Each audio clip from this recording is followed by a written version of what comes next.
ہے ہری سے تھوڑا سا اس سے الگ ہے، تو وہ بنایا حضرت عائشہ رضی اللہ عنہا نے تیار کیا زبردست قسم کا۔ ہمارے دادا صاحب تھے تو وہ فرمایا کرتے تھے، میں نے ایک دفعہ ان کو کہا کہ زندگی میں کوئی ارمان باقی رہ گیا ہے؟ تو فرماتے تھے ایک ارمان رہ گیا۔ میں نے کہا کیا؟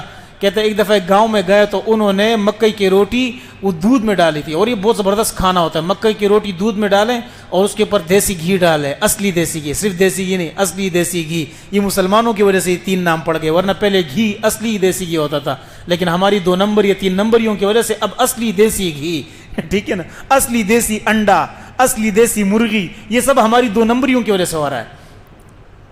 تو فرمایا کہ وہ اصلی دیسی گھی اس نے ڈالا، چوری بنائی زبردست قسم کی۔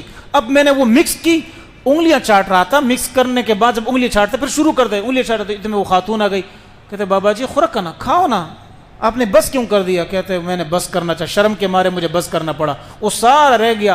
کہتے میری عمر 40 سال اس کو گزر گئے، آج تک میں وہ نہیں بھولا ہوں۔ ٹھیک ہے، کوئی کھا رہا ہے تو اس کو اپنے طریقے سے کھانا۔ بہترین ہے وہ لوگ جو کھانا مہمان کے سامنے رکھ کر سائڈ پہ ہو جاتے ہیں، پٹھان لوگ اس طرح باہر بیٹھ جاتے ہیں، ہاں سپکار کو ندی کچھ کھائی چاہیے تو نہیں، یہ بہترین ہے۔ اسی طرح کیا کرو، خاص کر مولوی کو بلا کر، لیکن مولوی بے شرم ہے، وہ کھائے گا چاہے آپ جو بھی بولیں، انشاءاللہ چھوڑے گا نہیں، ہم تو نہیں چھوڑیں گے، بے شک آپ سائڈ پہ کریں یا نہیں کریں۔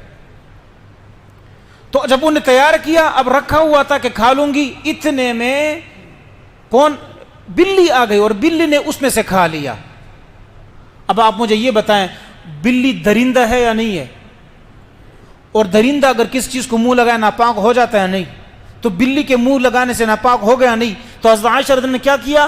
خواتین جتنی بھی تھی سب کو بلایا اور ان کو کیا کیا؟ کھانا جو ہے وہ رہ گیا ہے، لہٰذا کیا کر لو، ان کو جمع کر کھانا ان کو کھلانا تھا، جس طرح ایک عورت دعوت کرتی ہے، انہوں نے دعوت کی۔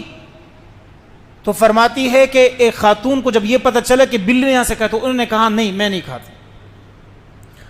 حضرت عائشہ رضی اللہ عنہا نے اسی کے سامنے سے کھانا شروع کر دیا، اور کیا فرمایا؟ فرمایا کہ حضور علیہ الصلوۃ والسلام نے فرمایا کہ تم بلی کے جھوٹے میں سے کھایا کرو، کوئی مسئلہ نہیں ہے، کیوں؟ یہ تم پر آتی رہتی ہے، اس کا تمہارے گھر آنا جانا رہتا ہے، اس کے ساتھ تھوڑی سی تخفیف۔ اب آپ بتائیں، شریعت کا حکم سخت تھا، عموم بلوا کی وجہ سے حضور علیہ السلام نے اس کے اندر آسانی فرمائی۔ اگر بلی کسی دودھ میں منہ ڈال دے نو پرابلم، کوئی مسئلہ نہیں ہے، کراہت ہوگی بس، کسی روٹی سی جگہ ٹکڑا کھا لیا وہ ضائع نہیں ہے، کوئی مسئلہ نہیں ہے۔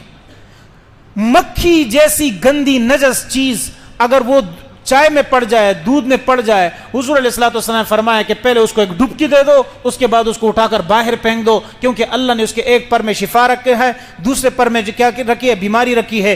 اور پھر حضور علیہ السلام نے ڈبکی کا کیوں کہا؟ حالانکہ ہو تو یہ سکتا تھا کہ پہلے جو پر اس کا نیچے گیا ہو اسی کے اندر کیا ہو؟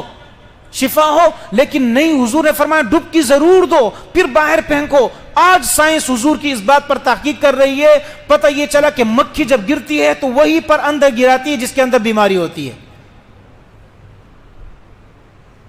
اب حکم کیا ہے کہ گند ہے، لیکن حضور علیہ الصلوۃ والسلام نے اس کی تخصیص فرما کر عموم بلوہ کی وجہ سے کیا کر دیا؟ اب ہر بندہ 1 کلو دودھ میں اگر مکھی گر گئی تو سلطان صاحب کو تو بہت بڑا نقصان ہے پھر، ٹھیک ہے سلطان صاحب۔ اب آپ بتائیں شریعت کتنی آسانی ذکر کرتی ہے، اب آسانی سمجھ آ گئی شریعت کی، اور کتنے اصولوں کے ساتھ وہ ذکر کرتی ہے۔